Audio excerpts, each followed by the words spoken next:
안녕하세요. 재무 코칭하는 캐나다 CPA 조규창입니다.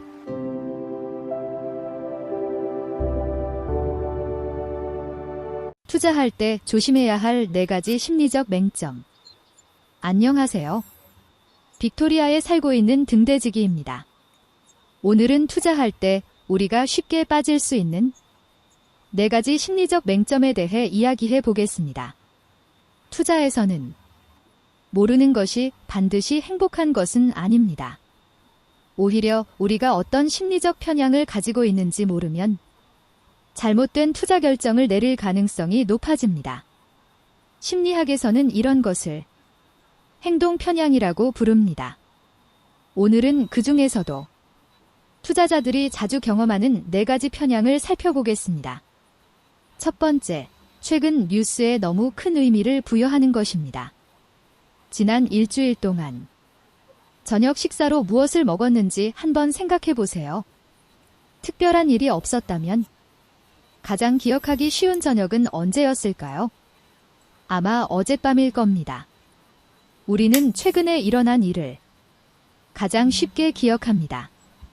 문제는 투자에서도 이런 심리가 작용한다는 것입니다. 우리는 최근에 일어난 일을 단순히 더 잘 기억하는 것에 그치지 않습니다. 최근에 일어난 사건을 앞으로 일어날 일을 예측하는 중요한 신호라고 생각하는 경향이 있습니다. 이것을 최근성 편향이라고 합니다. 예를 들어 보겠습니다. 어떤 주식을 사려고 합니다. 주문을 넣기 전에 오늘 주가를 확인했습니다. 그런데 주가가 올라가고 있습니다. 그러면 나도 모르게 이런 생각을 할 수 있습니다. 역시 이 주식을 사는 게 맞는 것 같아. 하지만 오늘 하루 주가가 올랐다는 사실만으로 그 주식이 좋은 투자라고 판단할 수는 없습니다. 하루 동안의 주가 움직임은 장기적인 투자 판단에서 큰 의미가 없을 수도 있습니다. 따라서 투자할 때는 최근 뉴스 하나만 보고 결정해서는 안 됩니다. 투자하기 전에 보다 종합적이고 일관된 투자 기준을 가지고 있어야 합니다. 두 번째, 나쁜 뉴스에 너무 강하게 반응하는 것입니다. 최근성 편향은 최근 뉴스가 나쁜 내용일 때 더욱 강해질 수 있습니다. 이와 관련된 대표적인 심리가 손실 회피입니다. 사람은 똑같은 금액이라도 이익에서 느끼는 기쁨보다 손실에서 느끼는 고통을 훨씬 크게 느끼는 경향이 있습니다. 일부 연구에서는 같은 규모의 손실이 이익에서 얻는 기쁨보다 약 2배 정도 더 크게 느껴질 수 있다고 합니다. 이런 심리는 투자에서도 나타납니다. 주식시장이 크게 떨어지면 많은 투자자들이 불안해집니다. 그리고 더 큰 손실을 피하기 위해 주식을 팔아버립니다. 문제는 이렇게 매도하면 손실이 실제로 확정된다는 것입니다. 그리고 나중에 시장이 다시 회복하더라도 두려움 때문에 다시 투자하지 못할 수 있습니다. 결국 시장의 반등을 놓치게 됩니다. 그렇다면 손실 회피를 어떻게 줄일 수 있을까요? 한 가지 방법은 포트폴리오를 너무 자주 확인하지 않는 것입니다. 투자 자산을 자주 확인하는 사람들은 시장 하락에 대한 두려움 때문에 더 자주 사고 팔 가능성이 있습니다. 그리고 이런 잦은 매매가 오히려 투자 수익률을 낮출 수도 있습니다. 세 번째, 자신이 보고 싶은 것만 보는 것입니다. 이런 속담이 있습니다. 망치를 들고 있으면 모든 것이 모처럼 보인다. 투자에서도 비슷한 일이 발생합니다. 어떤 주식에 투자하고 싶다는 생각이 강해지면 그 주식의 좋은 뉴스만 눈에 들어오기 시작합니다. 특히 그 투자에 감정적으로 애착을 갖게 되면 더욱 그렇습니다. 이것을 확증 편향이라고 합니다. 확증 편향에 빠지면 자신의 생각과 반대되는 정보를 무시하게 됩니다. 자신의 생각을 지지하는 기사만 기억하고 애매한 내용도 자신에게 유리한 방향으로 해석할 수 있습니다. 이런 현상 때문에 항상 주식 시장이 하락할 것이라고 생각하는 사람도 있고, 반대로 항상 시장이 상승할 것이라고 생각하는 사람도 있습니다. 자신의 생각을 뒷받침하는 자료만 계속해서 찾기 때문입니다. 그렇다면 어떻게 해야 할까요? 의도적으로 반대되는 의견을 찾아보는 것입니다. 어떤 회사의 주식을 사고 싶다면 왜 이 주식을 사면 안 될까? 라고 스스로에게 질문해 보세요. 자신의 생각을 반박할 수 있는 정보까지 찾아봐야 합니다. 네 번째, 잘못된 기준으로 투자 성과를 비교하는 것입니다. 자동차 판매점에 갔다고 생각해 보겠습니다. 전시장에 아주 비싼 자동차가 한 대 전시되어 있습니다. 그러면 원래 사고 싶었던 자동차가 갑자기 저렴하게 느껴질 수도 있습니다. 이것이 바로 기준점 편향의 한 예입니다. 투자에서도 비슷한 일이 발생합니다. 많은 사람들이 자신의 투자 성과를 시장과 비교합니다. 예를 들어 포트폴리오의 40%를 채권에 투자했다고 생각해 보겠습니다.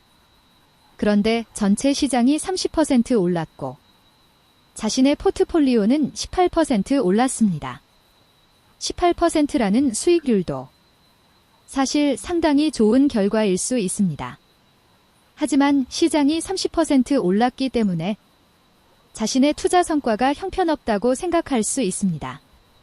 그리고 이런 생각 때문에 더 높은 수익률을 얻기 위해 자신에게 맞지 않는 위험을 감수할 수도 있습니다. 그렇다면 어떻게 해야 할까요? 자신의 나이와 위험 감수 수준에 맞는 투자 계획을 미리 만들어 두는 것입니다. 그리고 현실적인 연평균 기대 수익률을 정합니다. 예를 들어 연평균 7%를 목표로 정했다고 생각해 보겠습니다. 그렇다면 18%의 수익률은 실망스러운 결과가 아닙니다. 오히려 매우 훌륭한 결과라고 볼 수 있습니다. 투자에서 심리적 편향을 줄이는 방법. 투자자에게 가장 이상적인 감정 상태는 감정에 흔들리지 않는 것입니다. 하지만 우리는 로봇이 아닙니다.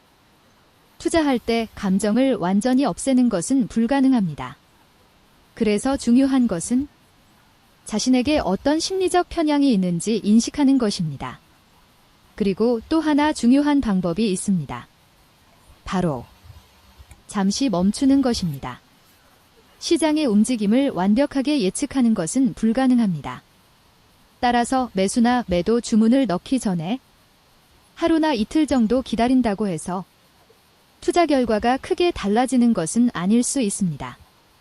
하지만 그 시간을 이용해서 자신의 판단을 다시 한번 생각해 볼 수 있습니다.